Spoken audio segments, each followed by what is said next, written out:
I said, oh, I'm going back to Mac, am I? He's like, nah. I said, oh, so I got my green shirt, I'm going back to low, am I? I said, you finally come to fucking realisation that I've done nothing wrong. He's like, I'm going to Alice Springs. And he's like, yeah, you're on the bus at 3 a.m. I said, well, you can let me the fuck into my cell. I'm having a shit and shower before I go. I don't give a fuck. And then I got shafted to Alice Springs. I thought that was the worst thing in the world at the time, you know. I had all my family up here. Then I had all my support networks. And again, that was an eye-opener for me, you know. Going to another prison. I've just done majority of my adult life in and out of this prison. That system's the only one I know. And to be honest with you, man, I thought it was the worst thing in the fucking world. We got put on a big coast, like a big greyhound, and I timed that trip, bro. It was 16 hours and 26 minutes on a fucking bus. You see the scenery, you know, and it's like all greenery as you're cruising out, and then you get halfway and it starts to die off, and then you start hitting Alice Springs, and that's just fucking dirt and sand, bro. You're in the desert. I remember hopping off the bus. It was that hot, bro. I couldn't even fucking breathe. Like, I got off the bus and I said to my mate, I said, are you fucking serious? He's like, yeah, bro, get ready for this. They chuck us in a dorm with 16 other blokes. I thought it was hot outside. The cells were another 10 degrees. There was just a thing in the paper the other day about Alice Springs. In midsummer, the cells can reach 50 degrees, and prisoners and this is what we did. Like, it's not a joke. It's not something that you hear about. Like, you get your bed pack, you like soak it in wet water, and you put it over you to go to sleep, just so you're cool enough. Wow. The water that comes out of the tap there, bro. You put, like, because you got no fridges or anything in your cell, in your dorm, you had to put the water in the cup, put the cup on the ground for 20 minutes for the water to cool down. So it was just like drinking hot water. That's like it. It's like a third world country, you know.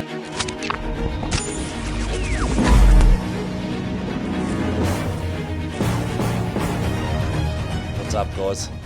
Welcome back to the Tonksy Media Podcast, episode 18. And today's guest, I'm very honoured to introduce to you.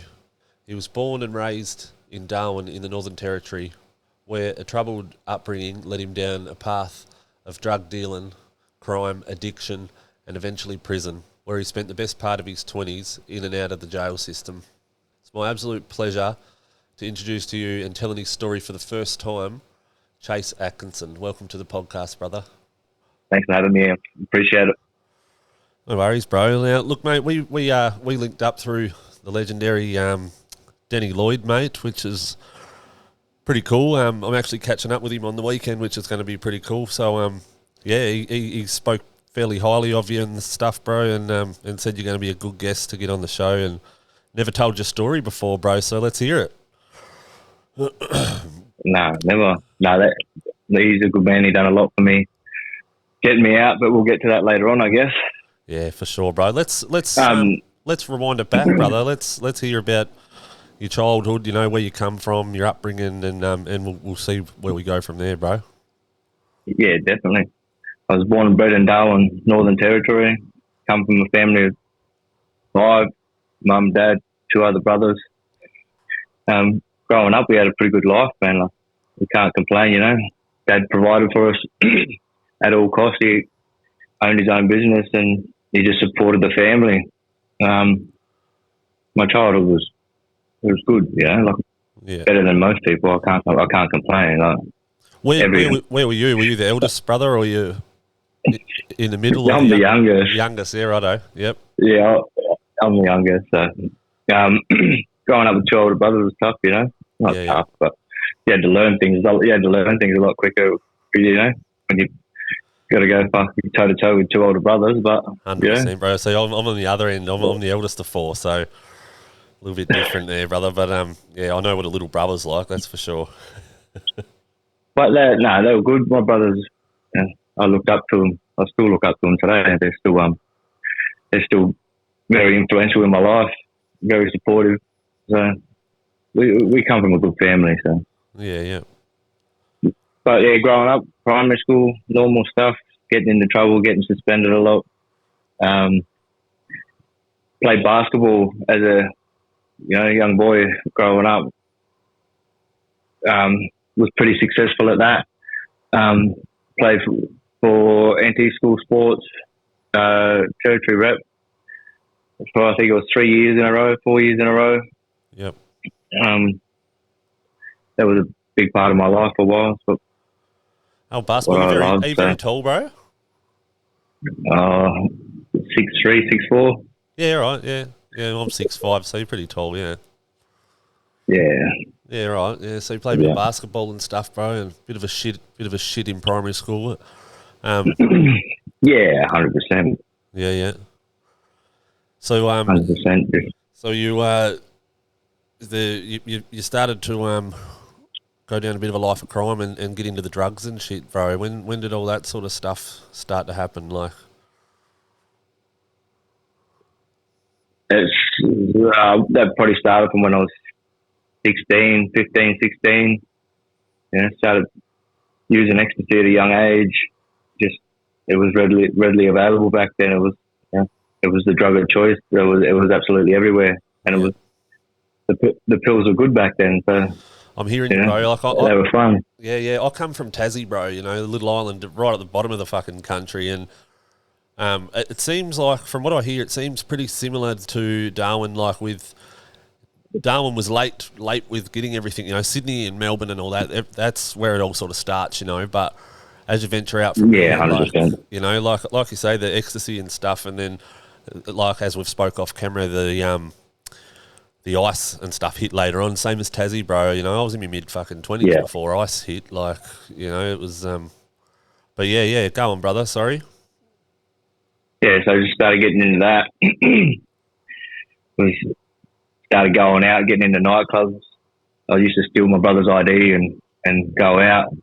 So from the age of 16, I would have been in the nightclubs Friday, Saturday, Sunday. You know, so it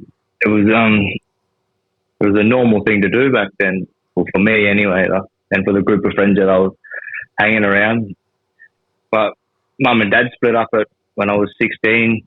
Mum left to Melbourne, and that was pretty hard. That had a pretty big impact on the family, as you only know your mum and dad to be together, and for them to split after 16 years, you know, it was 100%. Pretty. I can relate there, bro. Pretty confronting.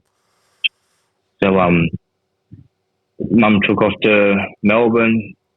All of us boys kind of resented her for a long time, so we didn't have contact with her much.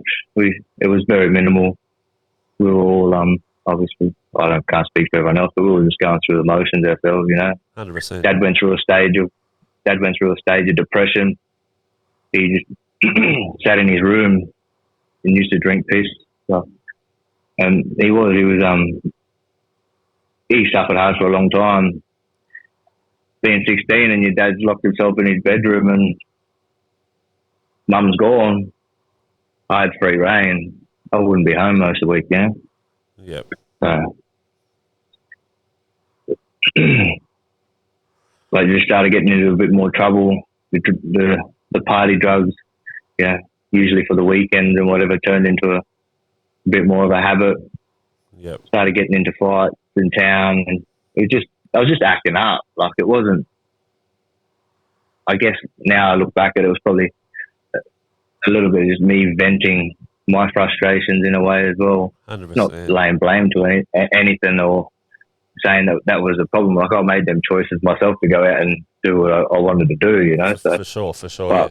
Would you say your brothers were an influence on you? For getting into trouble?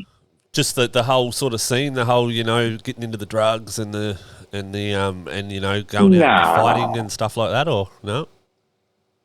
Nah, not at all. Like, my brother, they've obviously been in some drama themselves, but that was their deal. But one of my brother owns his own business and is very successful. Other brother owns his own business as well now. He's successful. Yeah. They've always been hard working, you know. They've partied here and there, but the reason I say that I just picked it up and took it to another level, you know. Yeah, for sure. The reason I say that is, you know, as we've spoke about, I'm very relatable to your story, bro. And the reason I asked that was I was a kind of an influence on my little brother, bro. You know, so I was just like, maybe it was sort of similar there. But yeah, fair enough, brother. Yeah, no. The more I got into trouble, like I was still lived at home for a long time, and you know, they were always around. They're always supportive, but they always had my best interest at heart. Yeah. Wasn't until they really see me going down a path where they just cut ties with me, you know. So, yeah. But anyway, I'll get to that a bit later on. But the first time I got into trouble was in town after a night out with the boys. I thought we were heading home actually, and got into seeing a bloke at a servo, and he'd been causing a bit of drama with one of my other mates. I don't even remember what the fuck it was about, to be honest. It was that long ago. It was 16, 17 years ago. Yep. And, you know, as you do when you're leaving town, you think belly full of piss, belly full of pills. You think you're obligated to take that, you know, that drama on. And I did. Someone yelled his name out, and I asked who he was, and he said, "That's me. Why?" And I said, "Oh, you've been causing a bit of shit." He goes, "What are you going to do?" So, long story short, I punched the living piss out of him, and then I broke his jaw, and like it was that loud. Like everyone that was there at the time, so they could hear it. It was like one of the loudest cracks they could ever hear, you know. And wow. I give him a flog, and then one of my mates flew in and broke the fight up. And as my mate was breaking the fight up, he kind of picked him up and carried him away because I was flogging him. And then the bloke I was flogging hit the person that broke it up, so I felt obligated to fly back in and give him another flogging on top of that. Yeah. And then I was only young. I was only 16, 17, and I ended up getting charged. I got charged with grievous bodily harm, and then I got charged with, I think it was 3 assault charges because it got broken up a couple of times. And when it finally got broken up the first time, I flew back in and then hit him again. That was classed as another assault. So I got charged with that, grievous bodily harm, and 3 assault charges for the one fight. And then I entered the correction system. That was, you know, I was only young. I got a good behaviour. Can't remember. I think I got some community service or something at the time that I had to do, and I had to pay a hefty fine. Yep. And then from there on, it just going to town and punching on the sport after that. Yeah. Give us a little bit of an insight, bro. You know, so what we're talking, 15 years or so ago. Yeah, this is 18 years ago nearly. Yeah, okay. This is obviously Mitchell Street, Darwin City there, yeah? Yeah, the BP. Yeah, BP right. Farm. Yeah. Oh, my missus, BP goes, though. My missus has got family up there in Tiwi, so I've been up there a bit, and I know sort of Darwin City a bit. And but give us a bit of an insight what you know, the culture was like in Darwin back in those days, bro. You know, like, is that just what it was all about, just fights and shit every weekend? I mean, it hasn't really changed much these days. Like, it's just No, it's just more police now. And young'uns have grown up, you know, like, it's... Yeah, 100%. Yeah, no, it was, town back then was just, I don't know, it's just, everyone used to go out party, get on the piss, and then punch on after, and then everyone would go to an after party, and then it was it. These days you can't do that, you know. You got police at your doorstep before you get home. Yeah. But it was it's a bit of a cowboy town, this place, you know. Yeah, it is, bro. Yeah, like anything goes. Yeah. So, but it's very multicultural up here. Like, there's a lot of Indigenous people, and it's just that's where it's different. Yep. I grew up with a bunch of Indigenous boys, and I still talk to a majority of them today. Yeah. Yeah? And they all done the same thing growing up. We used to cruise the streets of Caramo growing up with a carton of Jimmys or carton of rums and cruise the streets, you know. So yeah, for sure. Not doing anything that we shouldn't. We should cruise around, go to party to party, and it was always a common thing. They would always end in a fight at the end of the night. So yeah. I see they whack those fucking signs and shit on people's properties and that up there too. That's no alcohol and shit. Like, that's a pretty big thing too, eh? Like, yeah, make them. They make them a dry house, or if anyone takes grog or alcohol in there, the police pull up and see it, they can be arrested and removed on the spot. Yeah. If it's a known spot for drugs or drug dealers, they put the same signs on the fence that this is a known drug property as well, and the police frequently visit them properties too. Yeah. Yeah, it's crazy. It's a different world up there, bro. You know, and I watched the Spanian Into the Hoods and that he did up there, bro, and just his reaction too. You know, it is a different world to the rest of the country, bro. It really is, like, you know. Yeah. But anyway, bro. He didn't even get to see half of it. Yeah, well, yeah, you know, but I suppose he's just his reaction sort of gives you an insight of what it actually is like. Oh, 100%. Yeah. So anyway, you slapped with that first sort of punishment after your first sort of major incident, brother. What sort of happened after that? You sort of just kept going down that path? Yeah, I got into a shitty relationship that's not even worth talking about for a couple of years, and that was on and off. But you know, that just heightened it. You know, so that the arguing and stuff, I'd just go take off with the boys, and I'd be gone for a couple of days at a time. I'd be coming down half the week and going to work. Yeah, I still, like, through all this time, I still maintained employment. I was working for my dad at the time as an apprentice printer. So I'd go to work. I'd be feeling like shit most of the week and be praying for Friday to hit so I could go party again. Yeah. And that was just like Groundhog Day for a couple of years, and then finally got out of that relationship and kind of spread my wings a little bit. Yeah, right. Yeah. Speed was a big thing up here for a long time as well, and then I slowly got into that as the pills kind of died off. It's same as I kind of got into yeah. As the pills kind of died off, and they just got weaker and weaker. Like, you know, you find yourself fucking triple dropping 3-4 times in a night. You know, rather than going your mate halves in a fucking pinger and it wrecking you both for the night. You know, like, yeah, definitely. Yeah, quadruple dropping some nights. You know, 6 in the morning after a big night out. Yeah. But they kind of died. They died off, and speed was expensive up here at the time. It was $350 a gram. You know.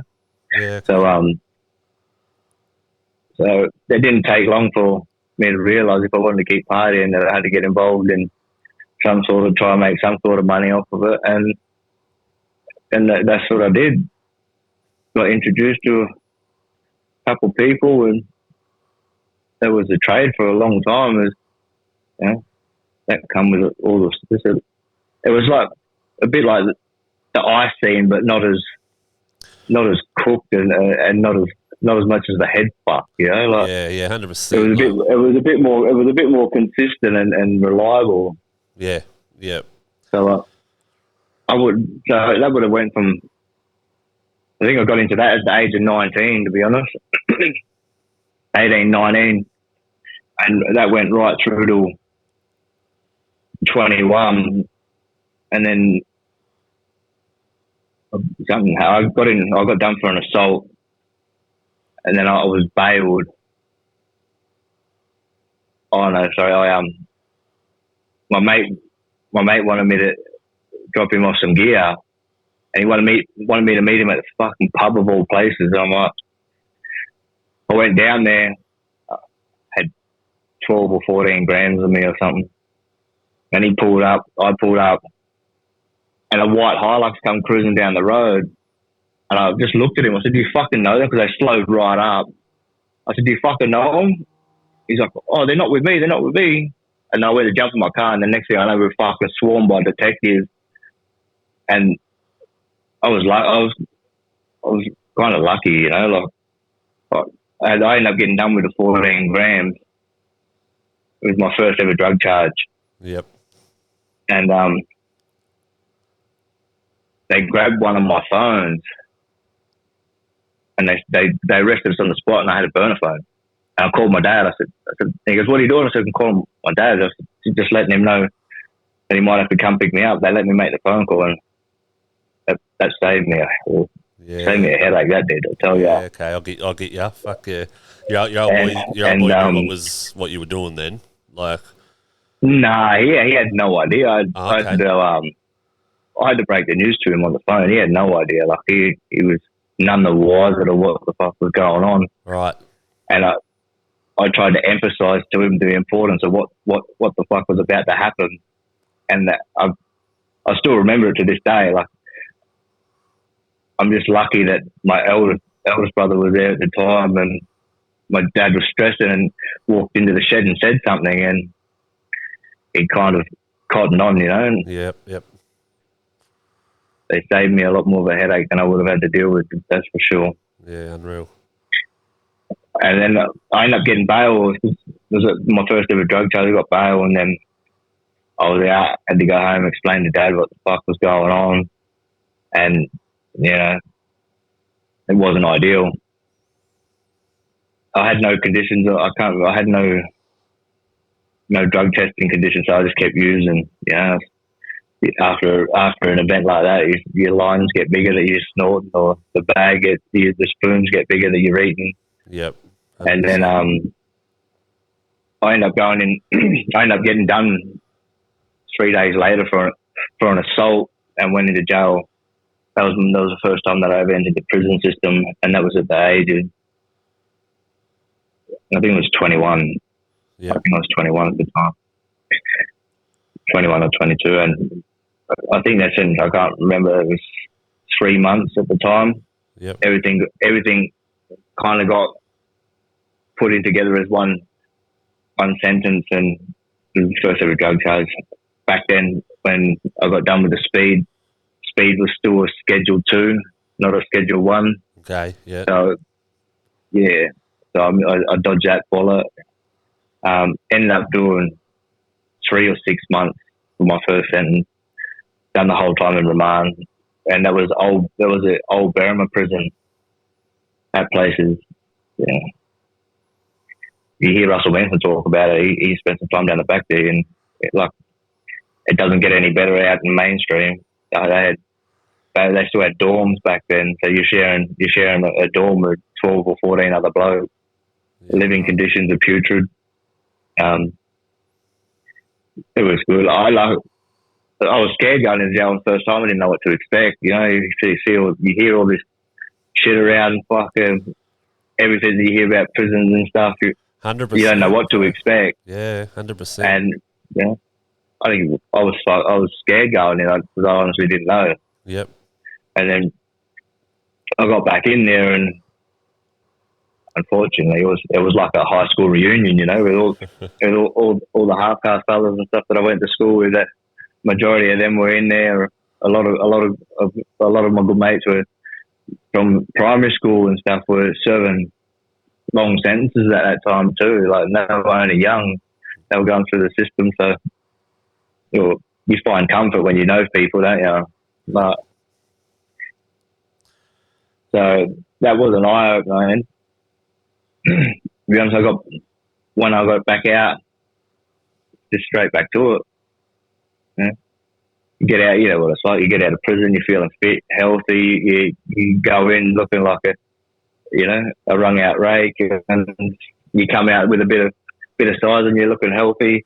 The confidence is there, bro. Fucking oath. Yeah, definitely. You come out with a whole new appreciation. You come out with a whole new level of street smarts and everything that you think you learned in prison. Definitely, bro. Fucking. But yeah, and that, to be honest with you, I ended up doing, I can't even remember. From the period I was honestly 21 to 23, like it was like I was out for 6 weeks at a time, you know. I was back in prison, and I would get out, I'd be back 6 weeks later. Yeah. It was just a cycle that I got, a lot of people I got involved in. A lot of people, that happens to a lot of people, bro. It really does. You just do get sucked into that cycle, and you see no other way out, you know, like, you know, from an outer perspective, you know, someone that hasn't been to prison won't understand it, you know, but I mean, luckily, bro, I only did my one sentence, and I never ever went back. I was lucky enough to sort of hit the fucking good road when I got out. You know, I got something out of jail, sort of thing. But there's so many boys in there, bro, that have fucking in and out, not by choice, but just by it's just the way it goes. You know, like I know what you mean. Oh, well, you're an easy, especially up here. You're an easy target. If you say you're from a small town like Darwin, you'd fully understand as well that when you got a target on your back or you've pissed the police off, it, you know, you drive down the road and you see them here. This place is that small, and they're always watching. Yeah, they're always harassing you. Yeah, once you're in the system, bro, you're there. You ain't leaving it. Like, yeah. I tell you, there was some stats that come out about the recidivism rate and of Australia. So Darwin had the highest recidivism rate in Australia at one point, and Darwin Northern Territory was third highest in the world, bro. So if you can just fathom them stats for a second, that was the amount of people that would get out of prison and come back. So repeat offenders, Darwin was the third highest in the world at one point. Holy fuck, bro, that's crazy, isn't it? Yeah. Wow. I remember sitting in jail reading the newspaper and seeing it, and you know that kind of shed some light on how it is up here. It's just a revolving door. Like you get close to people in the prison system, they get 3, 6, 8, 12 months. They get out. I can tell you the amount of the same faces that I've seen for the amount of time that I was in prison. It's ridiculous. Yep. And it's just a system up here. Like there's honestly nothing put in place to deter you from going to prison, or there's nothing put in place by the prison system that, you know, gives you an advantage or gives you, you know, something to get out with, like a business scholarship, trades under you, an education. But there's so many things that the prison system could be doing and implementing for people that are especially people that are doing long sentences. Yeah. Give them something to get out to, you know, find something that they enjoy. Like they honestly, it's probably the same all around Australia. You do your time, you get out with your $250 crisis payment from Centrelink. Like, yeah, bro. Yep. Yeah. In Darwin, that barely buys you a point, and you probably got enough. When you've probably got enough for a packet of ciggies or something. Like, yeah, wow, yeah. So, I think there's a lot more that they could be doing up here. Like I spent 8 years of my life in and out of prison. Like I've done 8 years. I've seen most of my 20s were in there, you know. So yeah, how old are you now? I'm 33 now. Yeah, okay, yep. And this I've seen, like, we moved. I was in the prison system when they moved from the Burma prison to the new facility that they built. That was supposed to be the leading prison in Australia for technology, and the place is a flop. Yeah, right.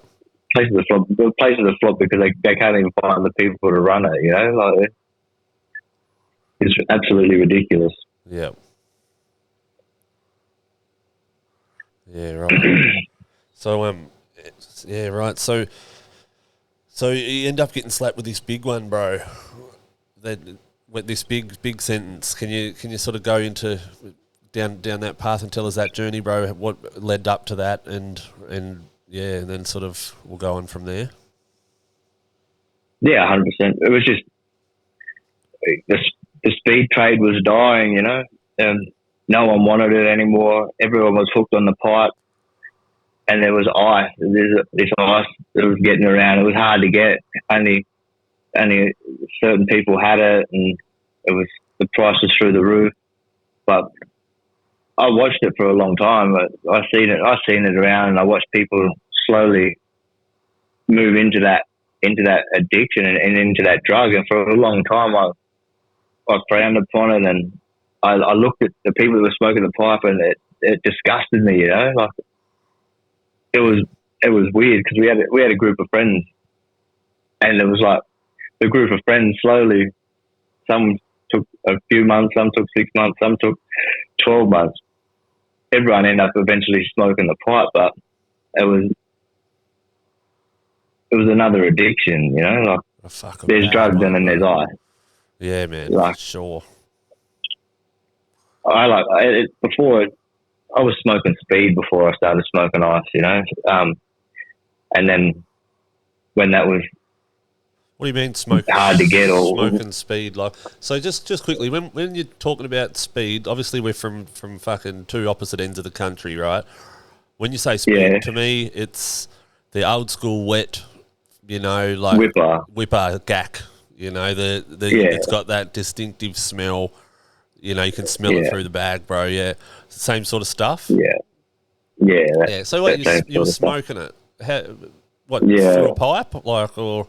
Yeah, through a pipe, and it was. I remember it used to be harsh like that. They used to cut it with MSN, and MS. Did it used to MSN used to burn black. Yeah, burn black, right? I was going to say, yeah. And then ice kind of come into it. Guys, I was begging the guys that was doing stuff with, and I'm like, we got to move with the times, you know. Like, we're fucking. At the end of the day, we're losing money. Like, we can't have that. I kind of pushed the point, and they didn't want to go near it. They didn't want to go near it. It took a long time convincing him. In the end, we got on, and I wasn't hooked on it at the time. But when you're getting it in copious amounts and you're moving weight, I didn't know it at the time, but I was just a junkie that got real lucky, you know. Yeah. So I just started. I was smoking a little bit. By the end of it, but smoking a ball a day.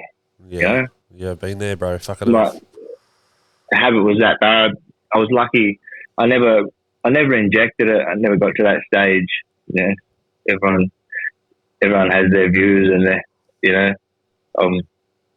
I never done it, which I'm thankful for. Like, one thing I realized after getting clean and getting my life back on track, one thing I realized is that I have a fucking addictive personality, you know. So I could only imagine that the path that could have took me down. It would have been. Well, let's just would have been a one-way fucking. Yeah. Let's just say, right. You know how you said, like, you've got drugs and then you've got ice. Well, you've got the pipe and then you've got the fucking needle. You know, I unfortunately went down that path, bro, as well. And I tell you now, bro, it's a whole nother fucking drug.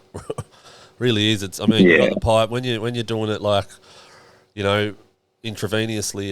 It's a whole nother level, bro. And obviously you would have watched people deteriorate on it, like, you know, it's fucking putrid. You know, like, yeah. Yeah, so I've seen lots of people, you know, and I didn't judge them at the fucking time. I still don't judge people for the bad habits, especially when you get to a point in your life where you understand the addiction of that drug, you know, like being judgmental and telling someone they're fucking a useless junkie and whatever else. It's not going to help their habit, you know. That's right, bro. Make them worse. They just haven't come to that realization that they need to get clean. Yep. But yeah, it was pretty bad, man. Like, I was dealing a lot of drugs, and met another bloke, and me and him become fucking good friends, man. He's like, I was calling my brother. There was nothing that I wouldn't have done for him ever, and we just reaped the benefits for a long time. You know, he was lucky. He didn't use. He didn't have that side of it, but he was always there. He was always there, making sure that I'd come around in the morning and he'd be like, "Let's go to breakfast, bro. We need to eat." Like, he was always pushing that on me that I needed to be eating, because I did. I'd go a few days without eating, you know, because you just got no appetite on that shit whatsoever. Nah, not at all, bro. You're lucky to eat a cheeseburger a week on it, you know. It's like, yeah, but I got out of prison at one point. There's some other fuckwit that I owed some money to, and he come around. This is when it started to really, really kick off, you know, when I was pretty deep into it by this stage. I owed him $3,000 or something. Fuck, it was ridiculous. It was ridiculous, you know. Like, I wasn't even sweating about the money. Yeah. But I just got out of prison. My dad come and got me. He's like, "Oh, Chase, there's this bloke walking around downstairs like he fucking owns the place because he wants to see you." I said, "Yeah, no worries." I was upstairs and I come down and the bloke was in the driveway and he's like, "Where's my fucking money?" I'm like, "What?" I said, "Well, you're sweating over $3,000." He's like, "Yeah." I said, "I just got out of jail." I said, "You get your money." He's like, "Give me a couple of days." He said, "You better have my fucking money." I said, "Don't come," and I said, "Don't come around here fucking acting like I owe you a fucking thing. Yeah. Coming to my house like you own it, like coming to my dad's place like you own the fucking place, walking around here. You know, like one thing is coming to my place, but one thing coming to my family place is another thing, you know." An oath, yeah. He ended up getting smart. So I punched a little piss out of him in the driveway.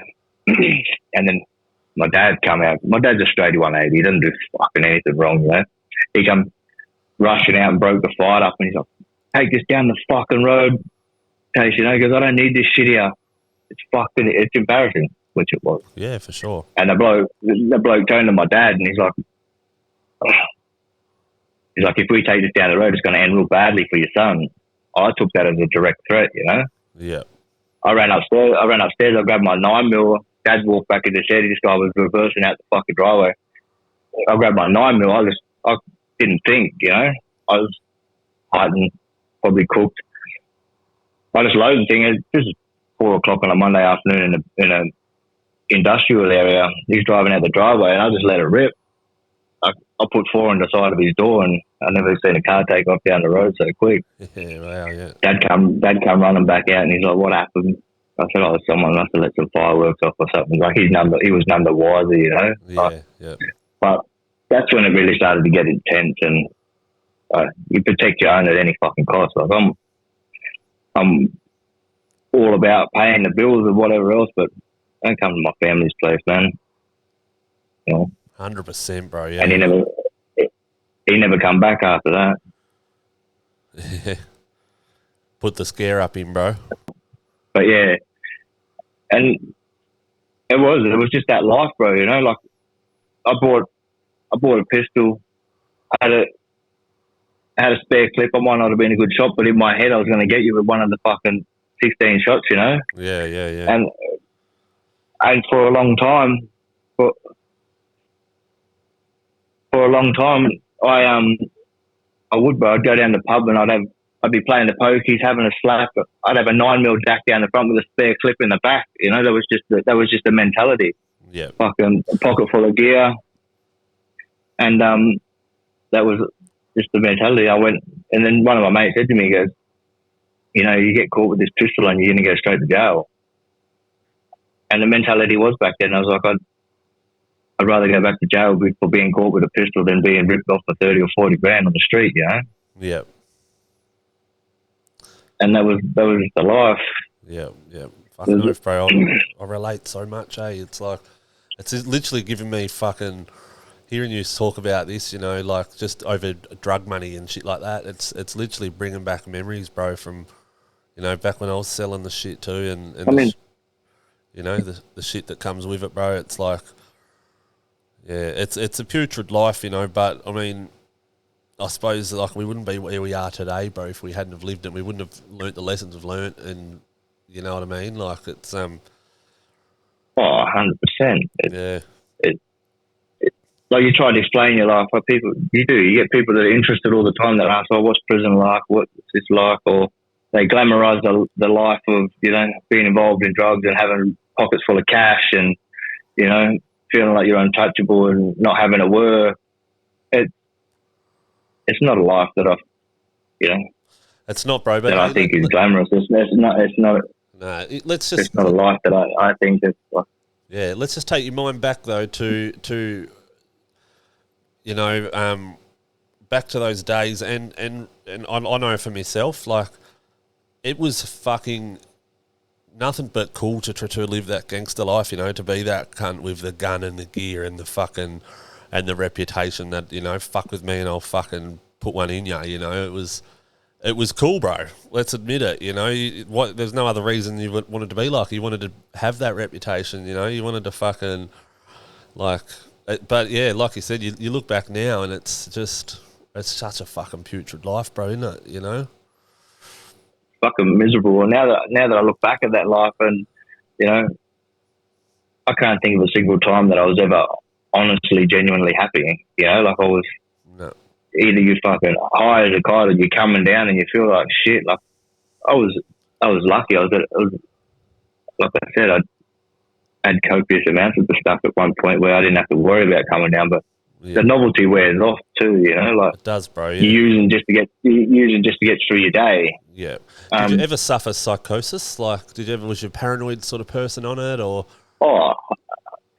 After being awake for a week and a half, nearly 2 weeks, you know, paranoia is fucking the only feeling you have. I don't mean laugh, bro, but fuck me, I've lived some sort of hectic psychosis moments, bro. Like fucking, like letting shots off at cunts that ain't even there and shit. You know, it's like I know. Yeah, fucking, don't worry. I've been there, done that, and you look back at it and you think, fucking, how was that even appealing? Yeah, exactly right. Yeah, for sure. Like it wasn't not normal to be awake for a week at a time or 2 weeks. I've been awake for 2 weeks at a time, man, and I'll tell you that you really go know yourself by the end of that. Trust me. Fucking oath, bro. My longest was 9 days, brother, and you know, I'm telling you now that there's and that's with not even a single little nod. And, you know, and that was using needles too. And, man, I'll tell you now, like, I couldn't have done another day, bro. Like, you hear people say they've been awake for, you know, a month at a time and shit. Bull fucking shit. I don't. Yeah. You know, like, your body physically cannot do it, bro. Like you said, 2 weeks, bro, that's like almost beyond a joke. You know, that's fucking having a go, bro. You know? Oh. Like, I could tell you right now, it was at the point it didn't matter how much you put in the pipe to try and stay awake, or could you, like, your body just shuts down, like, and there's nothing. It's like you're being put under anesthetic, you know. You cannot control it. Your body just shuts completely down. Like. Yeah, for sure it does, bro. Fucking oath. And it's not a good place to be in at all. Not at all. But it was that one. Another one I went to jail for. I went to my dad's at the height of me being cooked. You know, like, I was up at 11 o'clock at my dad's and had my ex-missus and my son in the room there, and it was 11 o'clock. I was up having a ciggy, and there was around this time in that business park area, there'd been a state of 50 break-ins or something. You know, they hadn't found the people that were doing it, and it was all through the papers. It was on the news, and I was sitting there having a cigarette at 11 o'clock at night, and I see these little cunts breaking in to the business next door. And again, I took it on my shoulder. I'm like, fuck, my dad's worked too hard for this place that he owns and runs and whatever. So again, I grabbed the pistol. My ex-missus says, "What are you doing?" I said, "I'm going to pull these little cunts up.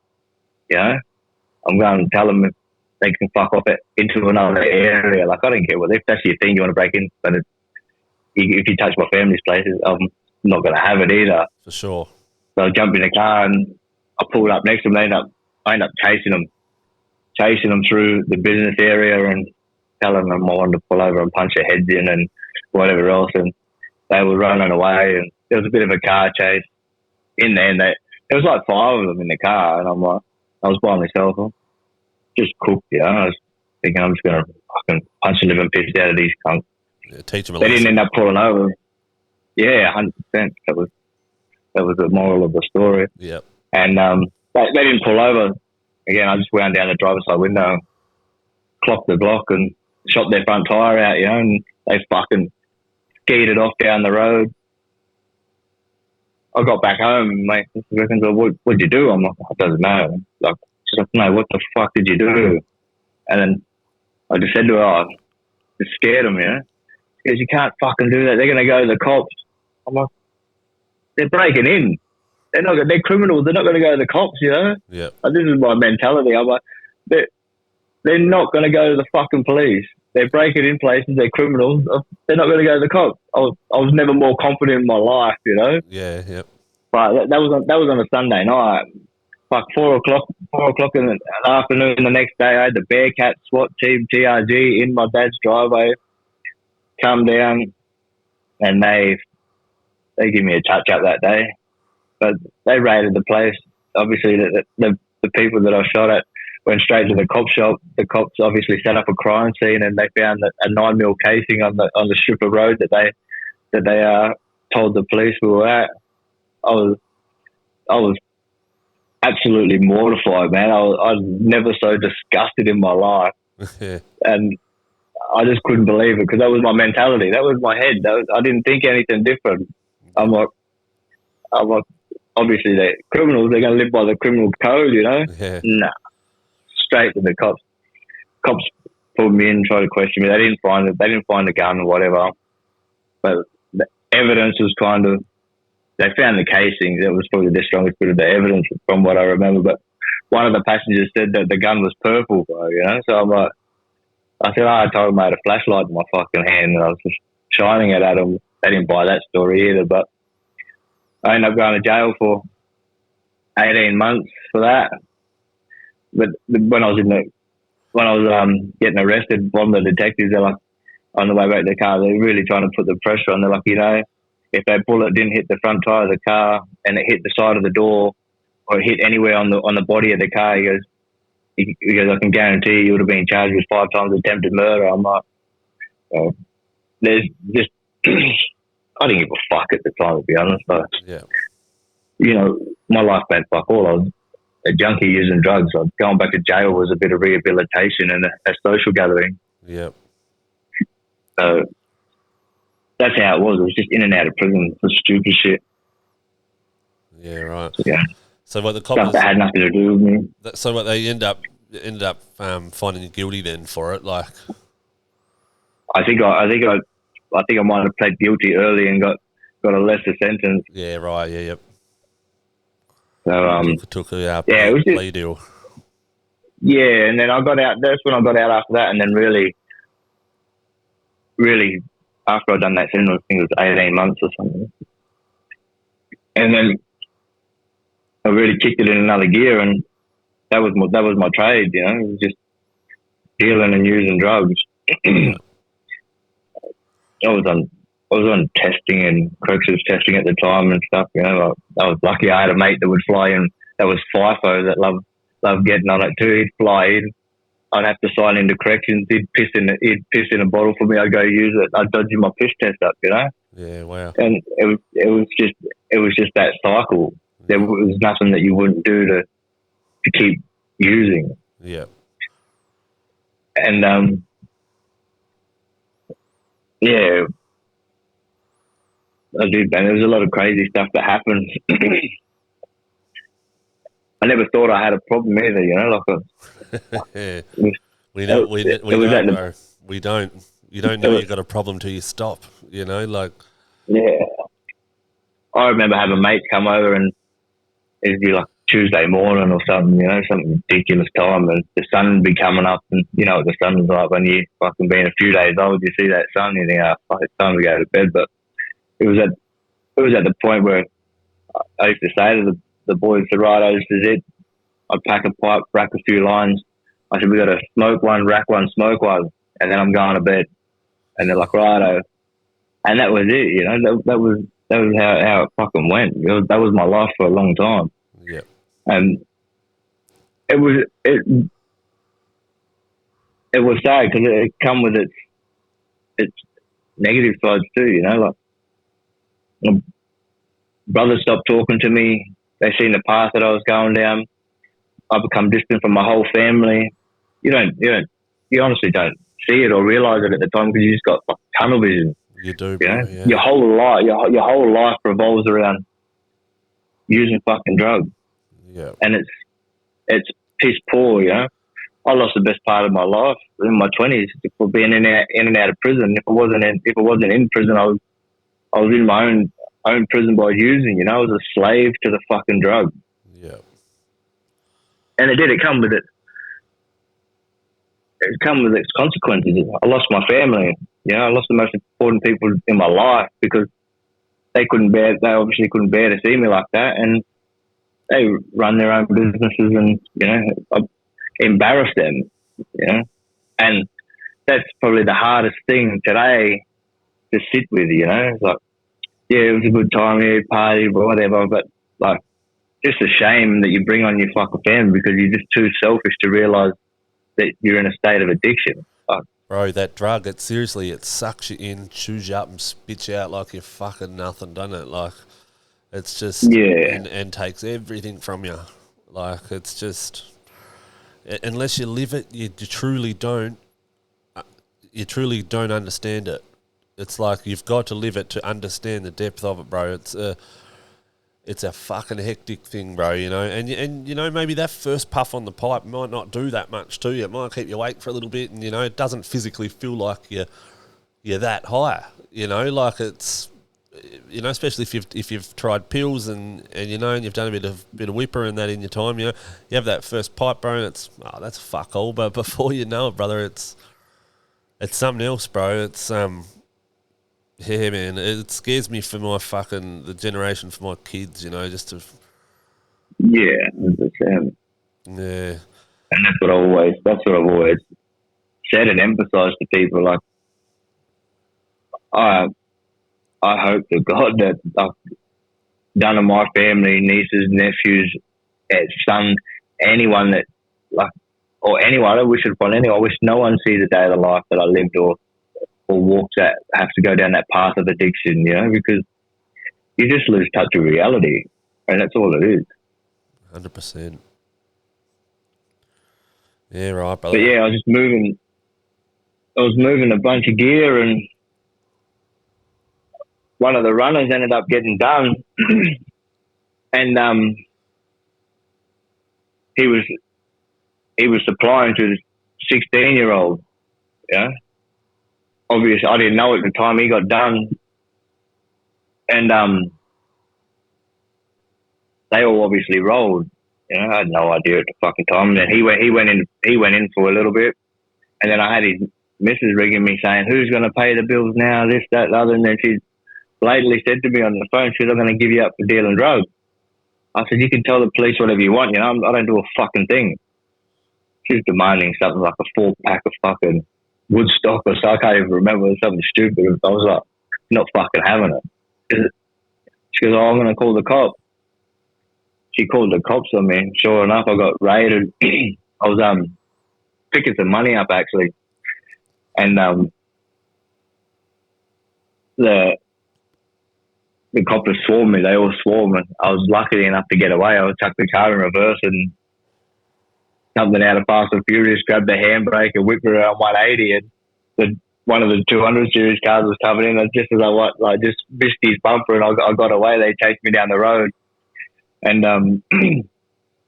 obviously I knew they were coming, so I had a bunch of gear in the car, man. The first bag I grabbed out of the car, I was down the window, opened it up, and it all flew back in the car. It was in my eyes. Like, oh, no. I just remember the burning in my eyes was fucking unbearable. So then the next ones went out behind the car, and there was a fair few of them, you know. And then I got back to my place. They chased me back to my place, and I had a motorbike. I had a motorbike there, and I ran in and jumped on the motorbike, and that thing, without fail, started every time. You know, this time I was kicking the fucking shit out of this thing, and it did not start. And they all swore one come tackle me off the fucking bike, and we were wrestling around on the front lawn of the house. And he's like, "Why are you fucking running?" I said, "Why are you trying to rob me?" You know, because I didn't want to get done for a resist arrest. So I'm like, pretending I didn't know they were cops. So I'm like, he's like, "We're fucking." And we were wrestling around, and like I threw him on his back, and I just. A few weeks earlier, I was throwing some topsoil all out on the front lawn so it would grow back. And the dirty dog fucking grabbed a handful of dirt and threw it in my eyes, and that was the end of me, man. Like I was done. My eyes were already fucked as it was from the gear, and then I got a face full of dirt. And then after they threw the dirt in my face, he's like, it's the police. I said, oh, well, why didn't you just say that? And I just stopped resisting. But to be honest with you, resisting arrest is going to be the fucking least of my charges at this point. Yeah. And yeah, they found $15,000 on me or something, and they found 3.94 grams of methamphetamine in a bag on the side of the road, and I couldn't help but laugh at myself. I said to them when they told me that straight away, I said, I'll plead guilty to that every day of the week. Yeah. And but yeah, obviously one of the other runners that got caught just all spiraled out of control, you know. Everyone's trying to save themselves in that world. And he was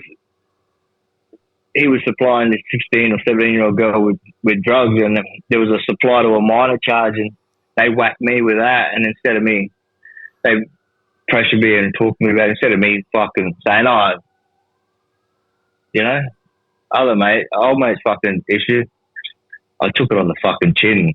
And little did I know, like, that supply to a minor carries a maximum penalty of life in prison. Wow. So I'm not going to give anyone. It's sad and it's putrid that drugs ends up in the hands of kids. You know, I don't condone that or support that at all. But I'm also not going to be a fucking. It happens so much, bro. There's fucking 11, 12-year-olds and that on it all everywhere in Australia now. You know, smoking the pipe and that, like fucking. Yeah. And that's the harsh reality of that. Like, it doesn't matter what morals you have or what level of drug dealer you are, or what level of supply you are. That's the harsh reality. Is that these drugs end up in the hands of fucking people that shouldn't have them. Yep. You know. And at the time, I thought I was doing the fucking right thing. I'd never give anyone up to save my life. You know, like fuck. I'd rather do the time. I wouldn't give a fuck. But never talk to the cops. You know. Yeah. But I'd tell you, if I ever got a hold of that other bloke, I'd punch the living piss out of him, because I got done with commercial supply, a few other charges of, I can't even remember, man. There was that many charges, and I ended up getting, I was on remand for 18 months for that charge, ended up getting 4 years, 10 months with a non-parole period of three and a half years. So in the territory, I don't know if it's the same down there or whatever. In the territory, if you get done with a commercial, I think it's a commercial quantity of drugs or drugs in general, if you end up getting a parole date, it's at the judge's discretion, I think, whether you serve a 70% of your head sentence or you get 50%, which is normal. Yeah. But I had all these reports done, you know, all the psychs, all the testing, all these things come in, and it was probably the longest that I've been clean in a number of years, being in there for that 16, 18 months, and I you know, come to a lot of realization already by that stage. And the psych report come back, said I was 52% chance at rehabilitation and 48% chance at reoffending. The sentencing judge at the time took the 48% into consideration and disregarded the 52.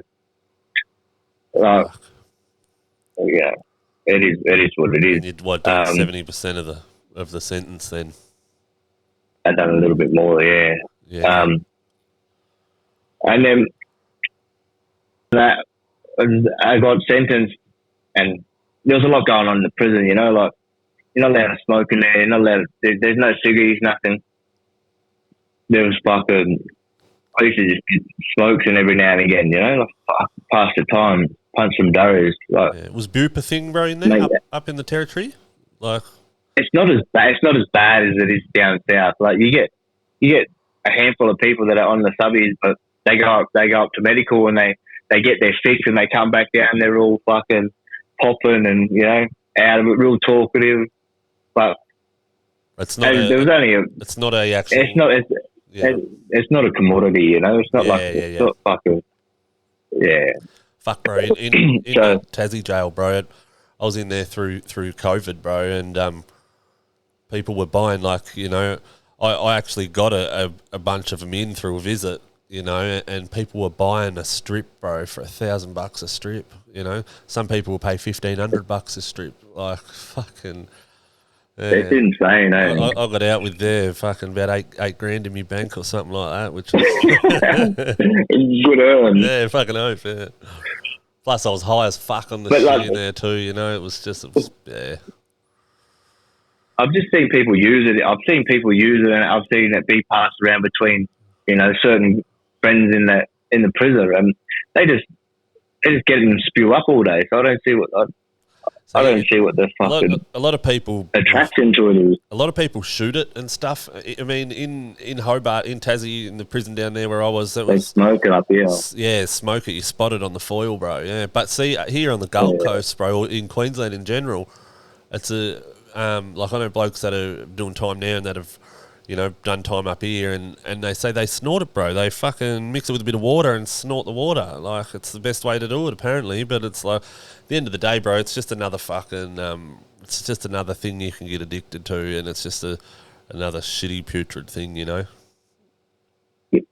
But they do it, the people do it because they're bored with their fucking time. They've got nothing to entertain themselves in the prison system. So what? Like, it's to pass the time. Like, I'm pretty sure a couple of the boys were fucking, you know, they were watering it down, and they were whacking it in there at one point too. Like, it's fuck. Yeah, bro. You know what they do? They're done with it. What they do, bro, is they'll get like a strip, right? And like, obviously, you've seen them. They're like a paper sort of strip. You know? And you hear if they spit in it, bro. Like they'll get it on like, and then spit in it, swirl it around, blow on it so it dries, spit in it, swirl it around so. You know, you're cutting it with your spit, bro, and you end up getting like 3 times the amount, and it's just like a fucking dried out puddle like that. And cunts sell it, and then cunts whack it when it's got someone else's spit. Like, that's fucked, bro, you know? Yeah, no, I never went down that path, bro. I smoked the shit in there, but I never ever fucking touched a needle or anything like that in jail. Fuck no. You know, I was always, I can proudly say that, not proudly, but I can gladly say that I, you know, was clean with my fucking needle use, bro. Like, I never ever shared needles and that. Yeah. But I mean, it happens, bro. The deeper you it's hard in a place like that. Yeah. Oh, fuck yeah. You know? Yeah. But yeah, you you know what it's like yourself. Obviously, being in prison, you're surrounded by a bunch of people, you know, and a lot of the conversation topics are about using drugs and can't wait till I get out and I'm going to get back on it. I'm going to go smack 2 points up my arm, or I'm going to go smoke a ball, or, you know, I'm saving my fucking pay for when I get out so I can go get on, you know, or go get a card. And all their conversations, man, like after doing so long in the prison system, it just got old for me, man. There was no attraction. There's no attraction to it. Like, and then I've got, you know, as sad as it is, you got these people that are sitting in fucking prison, and the only thing they're missing is their drug use. Like, that was a big thing for me, and it rang alarm bells, you know, like, and I'm thinking, fuck, by the 2-year mark, I couldn't even stand the conversation about fucking drugs. I'd heard that much about them, and it's just like, yeah, bro, I'm going to do this, I'm going to do that. I'm like, fuck, why don't you get out and do something good with your life, or go visit your fucking son or your kids that what do you think it was that come to visit you every week? You know, obviously you've done all this jail previously, bro. You know, and you've reoffended, got out, done the same thing, gone back to jail. What do you think it was that made you think different and change this time? Just that got old, do you think, or was there something on the outside?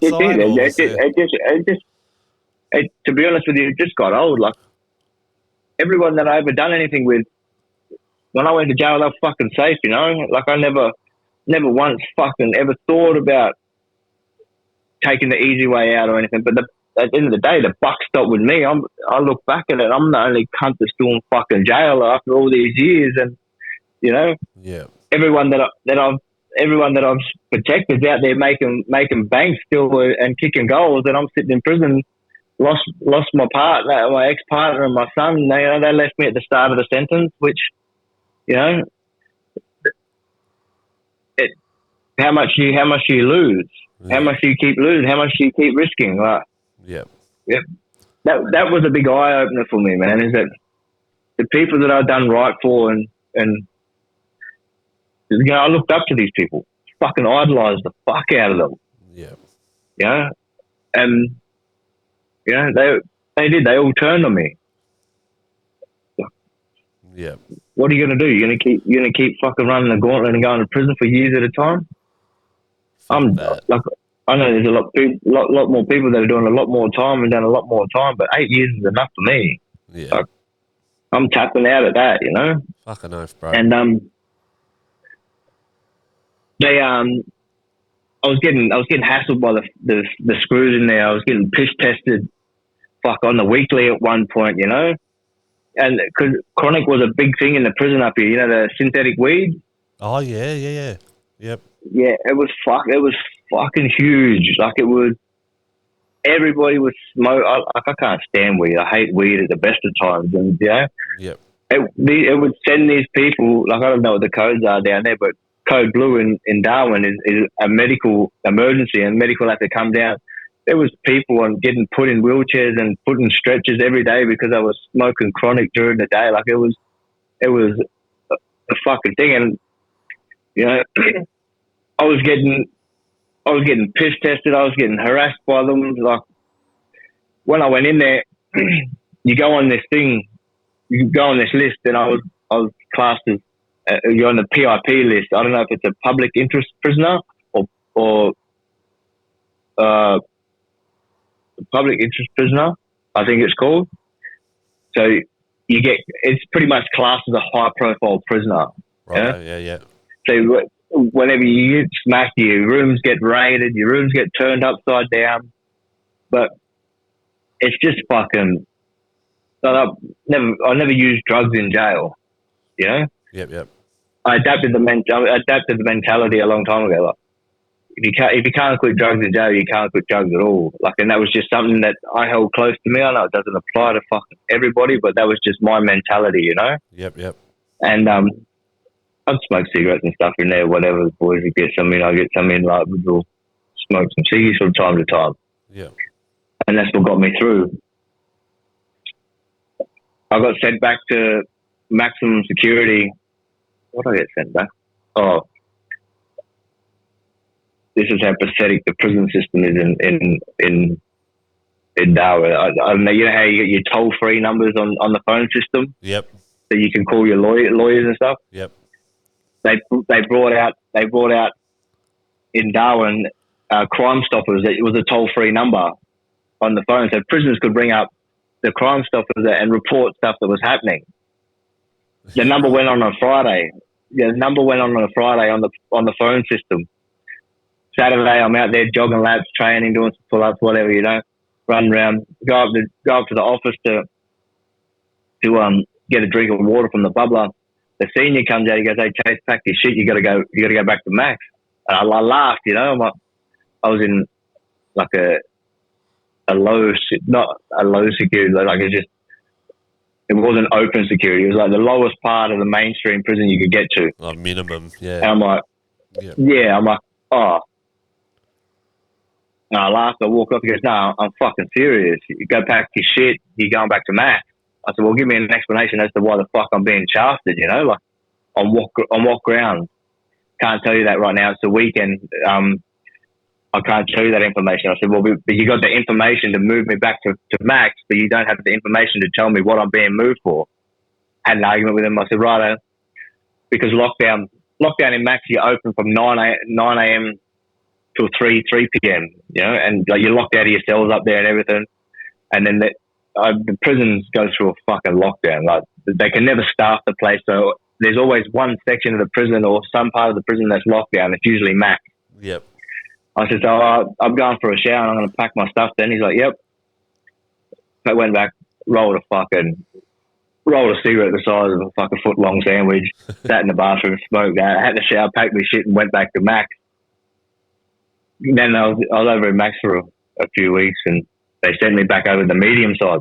We were getting locked down one day and the senior, he's like, they do a muster. You stand outside your cell, you call your name, get locked in. They do the rounds. I was in the first cell. He's like, "Oh, Atkinson, you stay out." I said, "Oh, yeah. Righto." I said, "What's this?" I said, "What?" After he locked down the block. He's like, oh, I said, what, piss test? And I already thought there was a piss test going on, you know. So I'm fucking sculling water because I don't want to go back to Max because that's a future fucking shithole. Yeah. Sculling water. He's like, no piss test. I said, oh, I'm going back to Max, am I? He's like, nah. I said, oh, so I got my green shirt. I'm going back to low, am I? I said, you finally come to fucking realization that I've done nothing wrong. He's like, nah. I'm like, fuck's sake, man. And because you can only use the phones there once every hour. Yeah, right. Because you got to wait for your time to tick over. Yeah. I'm going to Alice Springs. And he's like, yeah, you're on the bus at 3 a.m. I said, well, you can let me the fuck into my cell. I'm having a shit and shower before I go. I don't give a fuck. And then I got shafted to Alice Springs. I thought that was the worst thing in the world at the time. You know, I had all my family up here. Then I had all my support networks. And again, that was an eye opener for me, you know, going to another prison. I've just done majority of my adult life in and out of this prison. That system's the only one I know. Yeah. Going to Alice Springs, I get up to the reception and it's fucking. I was lucky I had one of my best friends that was going with, and he'd done some time in Alice Springs, and that fucking, he's sitting in reception the whole time, and he's like, oh fuck, this is bad. This is real bad, you know. I'm like, what the fuck are you talking about? This is bad, cuz. Like, is Alice Springs that bad? Like, oh, what, we're gonna have to roll in and start punching on the people? Like, what's the go? Tell me what. The whole time he's like, he just come out with it like every hour. This is real bad. This is fucking. They chucked us in a reception cell. I think there was 30 of us that went down.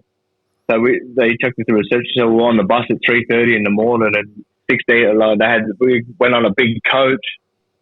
Like, I just lost my green shirt like 2 weeks before this. So what was that for, though? Just quickly, what did you end up going back to Max for? Did they give you an explanation? Like, they said that. Sorry, that's what I was getting at. They said that after the number went on Friday, one of the prisoners rang the Crime Stoppers and reported it and said that I was bringing in contraband. Oh, right. And then when Intel unit come over to talk to me, they're like, oh, we got a phone call from Crime Stoppers on Friday afternoon Friday afternoon it was, the day the number went on the phone. And he's like, oh, we had a prisoner that rang up and said that you were bringing in contraband. I laughed. I said, what? Because I didn't even know the number went on. And I'm like, what the fuck are you talking about? He's like, yeah, a prisoner rang up and said that you've been bringing in contraband. And I said, what, you moved me without even fucking talking to me? And the Intel senior's exact words to me was, Chase, this person has given us information that has led to us finding contraband before, so his word's worth more than yours. I said, what, because I've never given anyone up in the prison system or in my fucking life? And he goes, just how it is. Then I was on a bus to Alice Springs 2 weeks later, you know, like how ironic. Yeah. And to be honest with you, man, I thought it was the worst thing in the fucking world. And we got down there, fuck, man, it was putrid. Like, we got put on a big coach, like a big Greyhound. There was like 8 officers, all low security prisoners get on the bus, and they're not handcuffed. They're like, anyone that's got green shirt, not handcuffed. I just lost my green 2 weeks earlier, so I was in a blue shirt. And the cunts put, you know how you get the handcuffs, and they got ones that are on swivels, and then you got the ones that are looped in. Yeah. The officer looked at me, and he put the one that was just on the swivel that only went that way. 6 feet. Then they had a big clock in the coach, you know. And I timed that trip, bro. It was 16 hours and 26 minutes on a fucking bus. And you like, it was dreadful. Like, yeah, and it was in January. It was in January 2019. Midsummer or mid-wet season. Mid-wet season, midsummer down there. Yeah. Like, and you see the scenery, you know, and it's like all greenery as you're cruising out. And then you get halfway and it starts to die off, and then you start hitting Alice Springs, and that's just fucking dirt and sand, bro. You're in the desert. Like, it was real. We got off the bus at 11:30 at night or something. I can't remember. I remember hopping off the bus. It was that hot, bro. I couldn't even fucking breathe. Like, I got off the bus and I said to my mate, I said, "Are you fucking serious?" He's like, "Yeah, bro. Get ready for this." And like I literally got off the bus and I was like, it was that dry and hot at 11:30 at night, but yeah, it was fucking putrid. They literally chucked us in a cell. They chucked us in a dorm. Sorry, Darwin now has only got 2 outs and 3 outs and stuff, but they chucked us in a dorm with 16 other blokes, man. It was fucking, and I thought it was hot outside. The cells were another 10 degrees. There was just a thing in the paper the other day about Alice Springs, which really pissed me off.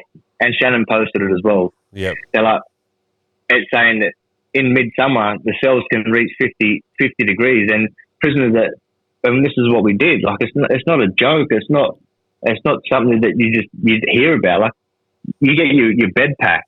You like soak it in wet water and you put it over you to go to sleep just so you're cool enough. Wow. The water that comes out of the tap there, bro, you put, like, because you got no fridges or anything in your cell, in your dorm, you had to put the water in the cup, put the cup on the ground for 20 minutes for the water to cool down, because it was just like drinking hot water. That's like it. It's like a third world country, you know. Wow, man, that's. But they just had this thing in the paper the other day, like they say it's inhumane conditions. You know, cells have been. They've been monitored and they've read that they've reached up to 50 degrees at night in the cells. People be dying. And it just shits me, you know. Oh, the living conditions are fucking, like, and they're saying they need aircon, and it really pissed me off, you know, because Alice Springs, I'm pretty sure Alice Springs has been open and operational since 1994. Here we are in 2024, and we finally got someone saying that it's fucking inhumane and not suitable conditions. Like, why has it taken us this long to realise that? That's what I was about to say, you know, like, why the fuck is it only becoming apparent now? Like, fuck, bro, like, you know, I've never been to Alice Springs, but I know it's one of the hottest places in Australia, bro. Like, just being in the centre of the country like that, you can just imagine, you know, and it's like, but yeah, and I did see that thing Shannon put up. I didn't read it, but I did see him post that, and sorry, I didn't listen to it, but yeah, he I'm looking forward to getting him on the show too. Actually, bro, he seems like he's got a pretty cool story. But yeah, going back to those cells, bro, like yeah, man, that's something else. Like, fucking, how'd you survive? What happened? Like, oh, it was like, to be honest with you, I thought I was in another country, you know, like it was like starting prison all over again. I had to adapt, like I had to stand on my own 2 feet, you know. Going into Darwin prison, I had a bunch of boys and a group of friends that I could always rely on. You get in there, you get feed ups, you know, you get everything that you need. You roll in with no food. You've always got 1 or 2 blokes in the block or the wing that'll chop you out and give you a feed. And yeah, like it was just, you never went without. But going to Alice Springs, you know, you're fucking a whole new world. Yeah, majority Aboriginals or 98%, bro. Yeah, wow. Same as Darwin. Yeah. Which was good. Like, I get along with them really well. Yeah. I relate to them, you know. Yeah. You play sport with them. You kick the football and you play basketball. You fit in anywhere in the Northern Territory correctional system. That's for sure. Yeah, for sure. Yeah. But yeah, that's where I finished out my sentence. We got through the system slowly but surely, and you know, it was a blessing in disguise for me, man. It was the best thing that happened to me. It kind of, it put me in a better place, you know. Like, I wasn't being targeted by the system in Darwin every day. I wasn't being watched. I wasn't getting fucked with half anywhere near as much as I was in Darwin. Weight off the shoulders. So yeah. You know, it took me a little while to progress because I was under an investigation still from Darwin, and I'm in Alice Springs. I don't know how I'm under investigation from the Darwin Correctional Facility, but they held me back. They said, "Oh, you'll be in a green shirt in 3 months." So a year later, I got it. So yeah, right. But I finished my sentence out there. I was lucky. I caught up with a few other mates. You know, I got a couple mates there that are doing life. You know, they got moved there in one of my other jail sentences, and it was shattering to watch them walk out the door, you know, because they're like family to me. Yeah. And and I got to catch up with him, bro, and it was fucking honestly amazing. I reconnected with him, one of my good mates, and he calls me now on the prison system all the time. He calls me up and send him money and look after him as much as I can. And just being around good people again put you in a better headspace, you know. Whenever I wanted to cave someone's head in or something, they're always talking about parole, and you know they get you thinking. Like, but it wasn't until I was coming towards the end of that sentence that I was lucky enough to connect up with Danny, and they didn't know me from a bar of soap. They didn't know me from fucking anything. They didn't owe me anything. Like I was nobody to them, you know. And I'm pretty sure it was Shannon that said, "Oh, look, Chase is coming up for parole. Maybe you can talk to him and help him." But the support that I got from Danny and the Dasher team was unbelievable, man. Like they would come and visit me once a week, you know, check how I'm going, what I want, what my goals are, what they can do to help me. And they actually got me excited because my mentality was I was doing full time, you know, like fuck parole. Like I didn't give anyone that satisfaction, you know? Yeah, yeah. And that's where I was at. And talking to them guys, they convinced me that there's a better life outside of parole. Yes, it's parole, there's under conditions, but it's better life. And even when COVID hit the last bit of that sentence, everything was locked down. The prisons, everything was in shambles. These cunts from fucking Dasher and Danny, they weren't allowed to come in and visit. They were still calling up, bro.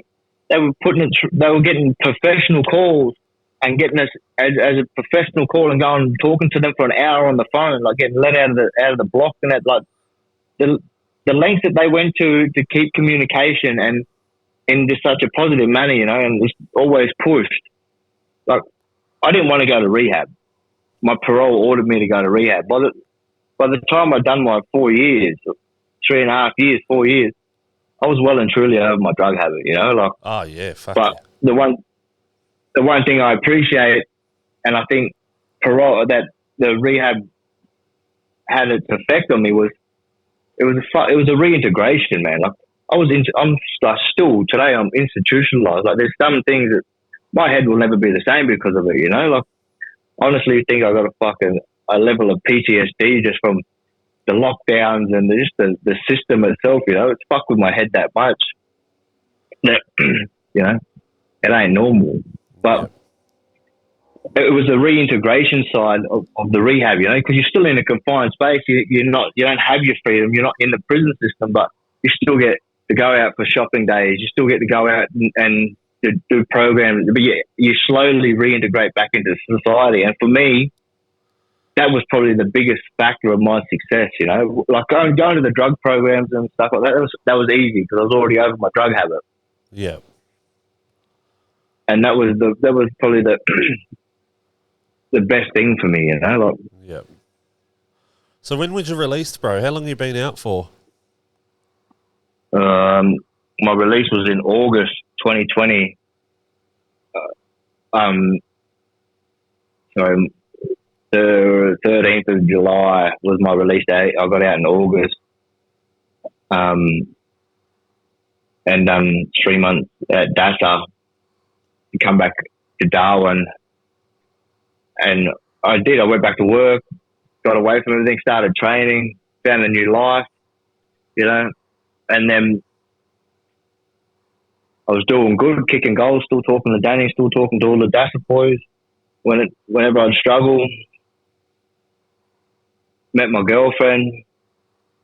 She wasn't my girlfriend at the time, but met her. Like she was just a big support, you know. Like it's hard when I'm fucked from prison, you know. Like I still struggle. Like the other day, my head was fucked, you know. Like I just go through phases where I just switch off, you know. My moods change and that, like it's taken its toll after all these years, you know. And then having someone that understands it and supports you and you know, that makes it a whole lot easier. Like so, I was 6 weeks away from completing my parole, and my son's mum, I had an argument with her and ended up back in jail, bro. And this is where I was literally 6 weeks away. I was counting down the days. I was thinking I'm hopping on a plane and going wherever the fuck I want. I've heard this. I went back to prison for an argument that ended in an assault charge somehow, and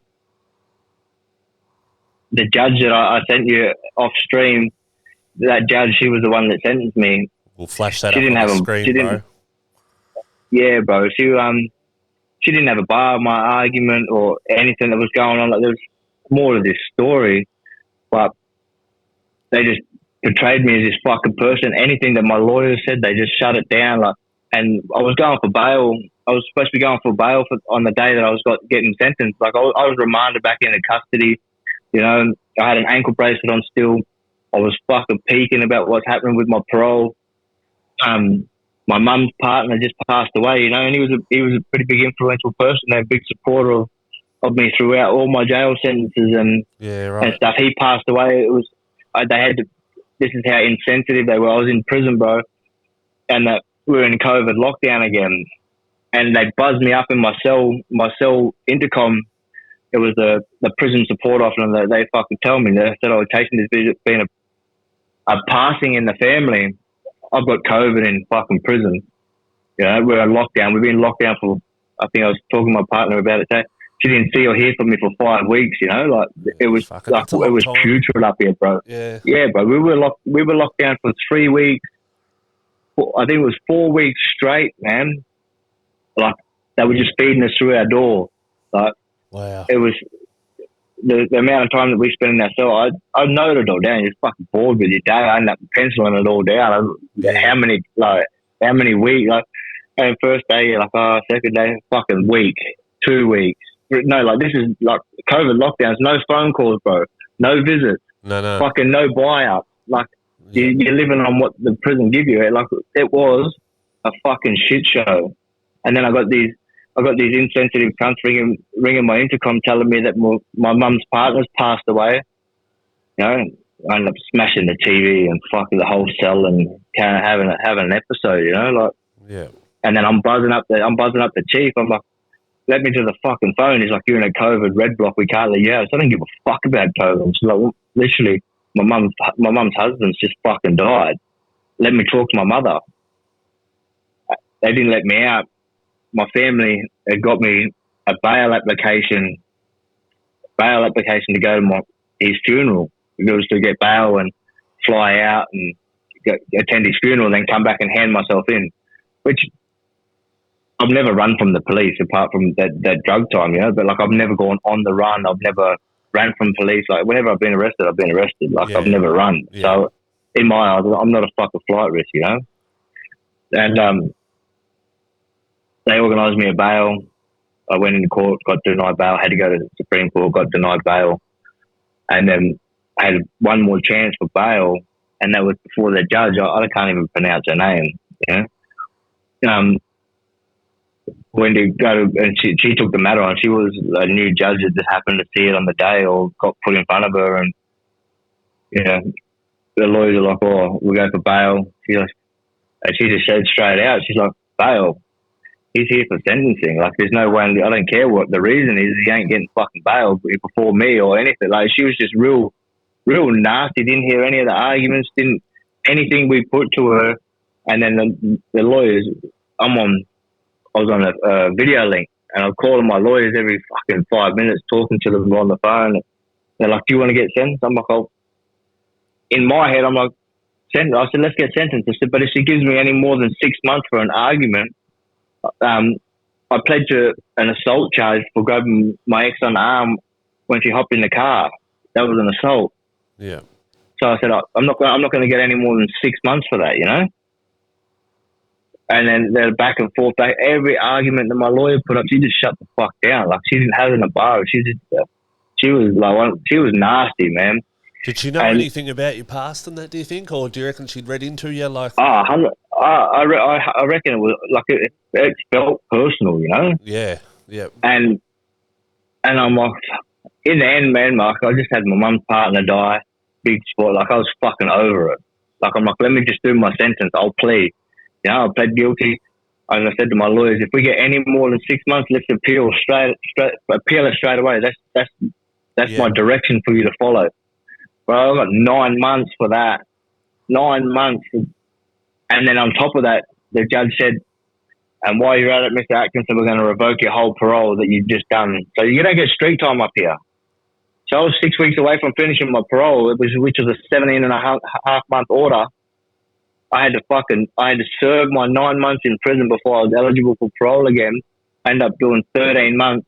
It turned my 4-year, 10-month sentence into 7 years. Fuck, bro.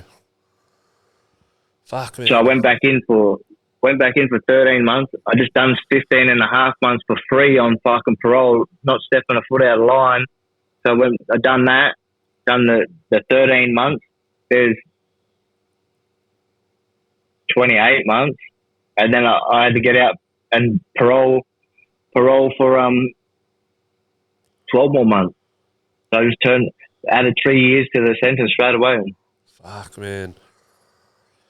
Man, it's crazy, you know, and especially after, you know, having that big wake up call with like getting moved to Alice and all that, and then you know, and then getting out and, you know, feeling like you've found yourself again, and then fucking whack. Yeah, not using drugs, being offered drugs, having it around me, not even having to be an issue around me, you know. Like, can I ask, I couldn't give a fuck. Can I ask, did the fucking depression play a part in all this? Like, did you fucking go down a rabbit hole? Like, yeah, 100% I did. Yeah, 100%. I went into jail, man. I was shredded. I was training. I was fucking the best I'd ever looked in my life, and got back to jail, and I was like, seeing a chin-up bar, and I'm like, fuck, I'm not back to this. Like, how? Like, I changed my life in so many aspects. I couldn't comprehend what the fuck was going on, you know, and like, I couldn't believe that it had happened to me again. Yeah. And then out of all people, like, my mum's a soldier, you know, like, she's fucking a support. Like, she's sending them photos. I said, my mum said to my partner now, and my mum's like, look at this fucking cunt, you know? Like, she was just, my mum's a straighty white lady as well, but she's like, so this is how corrupt the system is. You got that sentencing judge is, you know, they pick and choose who they want to slam. It's fucking wrong, bro. It is. It's wrong in so many fucking ways, you know? Like, it is, man. Like and they don't take a lot into. Yeah, fair enough if it's a fucking pedo or something like that, but not even fair enough. You know, it's still, 100%. You know, it's still wrong. Like, you do your fucking job properly. You be fair. You know, like, yeah, fair enough. You give some kind of a fair whack for if they deserve it, bro. Like, you know, but yeah, that's 100%. so wrong, bro. And I think that fucking mole should be really fucking punished and. I think that. I honestly believe that there needs to be an inquest into the justice system up here, because it is piss poor, man. Like, yeah, it sounds it, bro. It's so broken. It's such a broken system. Like, my missus brother, he got done for an assault, bro. He done 2 years on bail, not allowed to enter any licensed premises, no drinking, testing, drugs, everything. He was on the strictest conditions for 2 years. He got sentenced to 2 years with 9 months to serve. So by the time he got to court, I said, bro, did they take any of your bail as like a partial sentence? Because you've been on conditions for 2 years. You're not allowed to go anywhere. No light. Bro, you can't even go to a cafe that sells a beer because it's licensed. You know, that's how hard it was. And he ended up getting 9 months. And then he done his 9 months, and now he's got to do another 2 years for an assault charge. So he's got to do another 2 years on conditions, on correction. So at the end of the day, it's 4 years, 9 months, or nearly 5 years for an assault. Yeah, that's how piss poor the system is up here. There's no justice. That doesn't make anyone want to change. Nah, 100%. That still aggravates me, and I'm not even directly affected by it. Yeah, you know, like, yeah, for sure. It hurts watching your loved ones go through, but like, it's so inconsistent up here that it's not funny, you know. Yeah, for sure, bro. Unreal, brother. It's yeah, man. You've got a hectic story, eh? So anyway, you've got out. Bro, how long you been out for now then after that? Like, I got out in November, bro, and I put my head down and I did what I had to do, you know. I got off condition in November this year, last year, sorry. Yeah, a couple months ago. But again, bro, like it come with its hurdles, like, and it's just about being targeted by the police and the drug squad and being the person that I've been in the past, you know, and them motherfuckers haven't forgot it. Like, doesn't matter how far you get away from that life, the police still watch you up because it's so small. But yeah, I got into a fight at the pub. Again, I was 6 weeks out from my parole. There was 5 blokes picking on a mate. I had a belly full of rum, and I thought, again, I was obligated to step in. So I jumped in, punched on with 5 blokes. Out of the 8 people that were involved in this fight, I get charged. None of the people pressed charges on me. So they done me for fight in a public place ×2. The police come and arrested me at work. It wasn't a paddy wagon in sight. It was all TRG, a drug squad. They come swarm me at work. We pulled up to the servo. It was 15 officers, 6 cars. And by the time they'd even got the handcuffs on me, the cop's saying to me, he's going, "Where's the drugs and money?" Oh, my I'm God. like, "What?" He's like, "Where's the fuck's the drugs and money?" I said, "I'm at work." I said, "I'm broke, man." I said, I don't have the luxury of living that life anymore." He goes, "Well, we're just going to search your car." I said, go ahead, you know, like, go for your fucking life. Search the car, nothing. They took me back to the police station. As they got me out of the police car, they said to me, "Just so you know, we're doing simultaneous raids on your partner's place and on your brother's place." So they sent officers to my missus' place and my brother's and raided the place and turned them upside down and found nothing. And then they ended up dropping the charge later on before it went to court. I got done with a $1,000 fine, you know. And just harassment. it was just like, and I remember saying, you know, it doesn't matter how far you try to get the fuck away from this life. Sometimes it's the only people that are trying to pull you back in are these fucking dogs, you know. Yeah, bro. And then you got to do like you got to go and explain to everyone around you, you know. Yeah. That nothing's going on. That there's nothing. It blows me out that you're so fresh. You're so fresh out, bro. And you know, I really want to fucking try and push this. You know, parts of this podcast, bro. I want to make some shorts out of it, right? And I really want to try and push this. Yeah, 100%. Send it to fucking people that can do something. You know, people with higher names. You know, I've got a few blokes in mind. And really try and push this on social media, brother, and let's see if we can fucking get noticed, you know. I really, bro, like, just hearing I can hear it in your voice, bro. I can hear the frustration. I can hear the anger in your voice, bro. You know how it's harassment, bro, and it's fucked. It really is, you know. And I never realised until now. I've always known that it's a broken system and it's a different world in the territory, you know, but. Not in this depth, bro. Not in this depth, you know. And it's really opened my eyes to it. Like, it's I really want to help and really want to try and, you know. And this is your first time sharing your story too, bro. You know, I really want to push this and make it go far, bro. You know, like I said, I'll take some spots out of this, bro. Some important bits. I'll take my time with editing it and stuff, and find some good spots, bro. And I reckon we'll fucking try and push this on social media, bro. And you know, Danny and stuff there, you know, he's another good connection too that can help push it. And yeah, bro, it's it's fucking sad, bro. It really is, you know. It's like, I mean, like Tassie for me, bro, was like you say, I was mauled by the cops just like you, bro. And you know, I'm 6'5", bro, covered in tattoos, fucking stretched earlobes. I stand out, you know. Same deal, but bro, the only way I got away was I moved.